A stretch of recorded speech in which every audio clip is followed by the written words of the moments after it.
रितु साहनी जनकपुरी से बात करें। हरिओम भैया जी। हरिओम। भैया मैं तो आपसे बहुत सालों से अभी मिली नहीं हूँ। पहले मैं हरिनगर वाले ग्रुप के साथ दत्ता आंटी विजय आंटी के साथ आती थी सत्संग मेरे पे। को याद आ गया तेरा फेस देख के, तभी मैंने आवाज दी तेरे को एकदम। आज भैया मेरी दिल से सच में बहुत पुकार उठ रही थी कि मुझे आज आपसे बात करनी है। आज मुझे सच में बहुत ही जरूरत थी आपसे बात करने की। अच्छा। मतलब पूरा कोविड टाइम से मैं रेगुलर सत्संग सुन रही हूँ, पर मौका नहीं मिल पा रहा था आपसे बात करने का। पर हम्म। अभी 2 दिन पहले मैं अपनी मम्मी के घर मुरादाबाद गई थी। मम्मी का शरीर शांत हुआ था, तो वहाँ चारू मिली थी मेरे को, मेरी बुआ जी की बेटी है। तो उसने हम्म। कहा कि अपना जो है कनेक्शन मत छोड़ो दीदी, भैया से आप बात करो, आप कोशिश करो, जूम में आओगे तो जरूर भैया आपको बुलाएंगे। और आज उसकी हम्म। भी बात सच हुई, उसका वचन भी आपने सत्य किया और मेरे दिल की भी पुकार सुनी। और भैया इतना जो सालों से बचपन से सत्संग ये सुन रहे हैं, आपसे भी बहुत सुना है, इतनी मन में खुशी हुई कि इतनी पिछले सालों में परिस्थितियां आई पर आपने गिरने नहीं दिया मुझे कहीं पे भी। हम्म। कितनी भी कठिन से कठिन, घर में मेरे हस्बैंड को कोविड हुआ, हॉस्पिटलाइज हुए, मैं बिल्कुल नहीं डरी। मुझे विश्वास था कि सब ठीक होगा, क्योंकि इस सिर पे गुरु का हाथ है हमारे।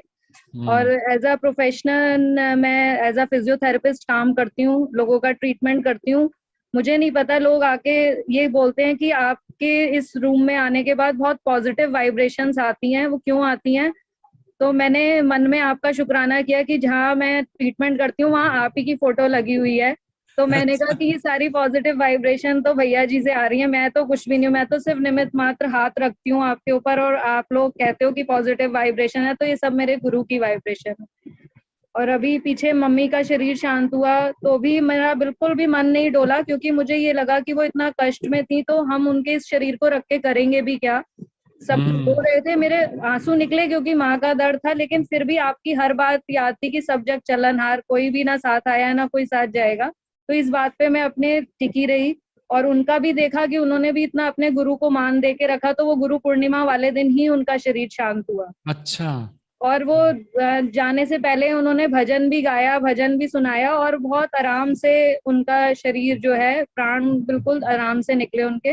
मतलब हम्म। उनका संकल्प था कि मुझे गुरु पूर्णिमा वाले दिन जाना है, तो उनके गुरु उनको गुरु पूर्णिमा पे ही लेके गए।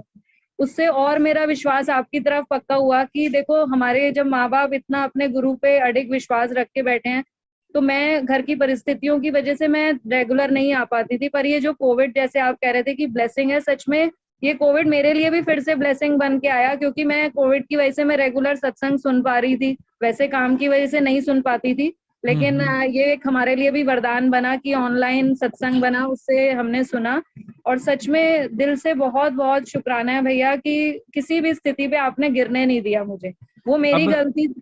अब यस। भले सब नॉर्मल भी हो जाए, जी भैया। सत्संग का रूटीन बना के रखना। बिल्कुल बिल्कुल भैया। सत्संग ऑनलाइन अवेलेबल है ही, बिल्कुल। आपको सत्संग का रूटीन बना के रखना है। जी कभी भैया। कभी परिस्थितियां ऐसी होती हैं, हम लोग सामने जाके नहीं मिल पा रहे हैं। वैसे तो वो भी कोशिश रहनी चाहिए, क्योंकि बिल्कुल। वंस अ वीक तो हम जॉब से भी ऑफ लेते ही हैं। जी जब भैया। हम और चीजों को प्रेफरेंस देते हैं, हमें सत्संग को भी प्रेफरेंस देना चाहिए। लेकिन बिल्कुल। फिर भी कभी चलो नहीं मौका बन पाता है, तो भी हम सत्संग का नियम कभी ना तोड़ें।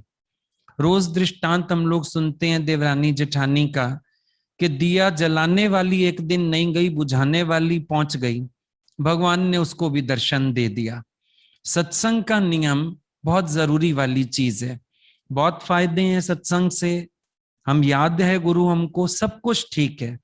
लेकिन जैसे 4 दिन आप रोटी नहीं खाओ, मरोगे तो नहीं, लेकिन कमजोरी तो फील करोगे। यही चीज यहां पर भी है। आज आपके पास भी फिजियोथेरेपी कराने जो पेशेंट्स आते हैं, आप उनको भी यही कहते हो मैं तो ट्रीटमेंट दे दूंगी, लेकिन जब घर जाके आप अपना रूटीन एक्सरसाइज नहीं करोगे, आपको ये प्रॉब्लम्स दोबारा फेस करनी पड़ेंगी। तो वही बात आपके लिए भी लागू है कि सत्संग का रूटीन नहीं होने से दोबारा भी कमजोरियां घिरने लगती हैं।